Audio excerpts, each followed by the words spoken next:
വൈദ്യുത പ്രവാഹത്തിൻ്റെ ശക്തി അളക്കുന്ന ഉപകരണമേത്? ഉത്തരം അമ്മീറ്റർ. അമ്മീറ്ററാണ് വൈദ്യുത പ്രവാഹത്തിൻ്റെ ശക്തി അളക്കുന്ന ഉപകരണം. IC ചിപ്പ് വികസിപ്പിച്ചതാര്? ഉത്തരം ജാക്ക് കിൽബി. ജാക്ക് കിൽബിയാണ് IC ചിപ്പ് വികസിപ്പിച്ചത്. കേരളത്തിലെ ആദ്യത്തെ കഥകളി വില്ലേജ് ഏത്? ഉത്തരം പത്തനംതിട്ട ജില്ലയിലെ അയിരൂർ വില്ലേജ്. പത്തനംതിട്ട ജില്ലയിലെ അയിരൂർ വില്ലേജാണ് കേരളത്തിലെ ആദ്യത്തെ കഥകളി വില്ലേജ്. മാലറ്റ് എന്ന പദം ഏത് കളിയുമായി ബന്ധപ്പെട്ടിരിക്കുന്നു? ഉത്തരം പോളോ. മാലറ്റ് എന്ന പദം പോളോയുമായി ബന്ധപ്പെട്ടിരിക്കുന്നു. അർജുന അവാർഡ് ലഭിച്ച ആദ്യ മലയാളി വനിതയാര്? ഉത്തരം KC ഏലമ്മ.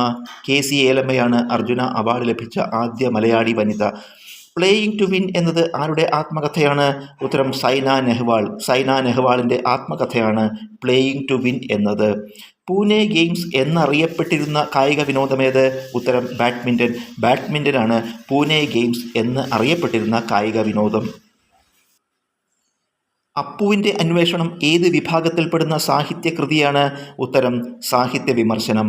അപ്പുവിൻ്റെ അന്വേഷണം എന്നത് സാഹിത്യ വിമർശനം എന്ന വിഭാഗത്തിൽപ്പെടുന്ന സാഹിത്യകൃതിയാണ്. പെണ്ണുങ്ങളുടെ ബുദ്ധി എന്ന് കൂടി പേരുള്ള മലയാള നോവൽ ഏത്? ഉത്തരം പാത്തുമ്മയുടെ ആട്. പാത്തുമ്മയുടെ ആടാണ് പെണ്ണുങ്ങളുടെ ബുദ്ധി എന്നുകൂടി പേരുള്ള മലയാള നോവൽ. കുമാരനാശാൻ്റെ ചണ്ടാല ഭിക്ഷുകിക്ക് അവതാരിക രചിച്ചതാര്? ഉത്തരം ഉള്ളൂർ. ഉള്ളൂരാണ് കുമാരനാശാൻ്റെ ചണ്ടാല ഭിക്ഷുകിക്ക് അവതാരിക രചിച്ചത്.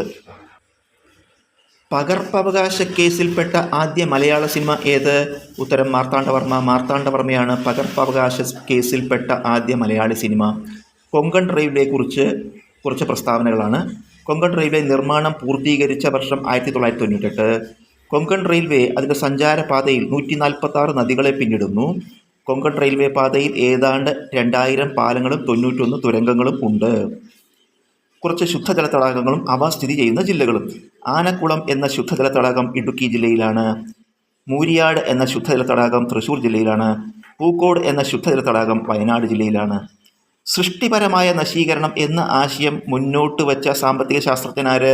ഉത്തരം JA ഷുംപീറ്റർ. ഭരണഘടനാ നിർമ്മാണ സഭയെക്കുറിച്ച് ചില പ്രസ്താവനകൾ. 1946 ഡിസംബർ 6-നാണ് ഭരണഘടനാ നിർമ്മാണ സഭ നിലവിൽ വന്നത്. ഡോക്ടർ രാജേന്ദ്ര പ്രസാദ് ആയിരുന്നു അതിൻ്റെ അധ്യക്ഷൻ.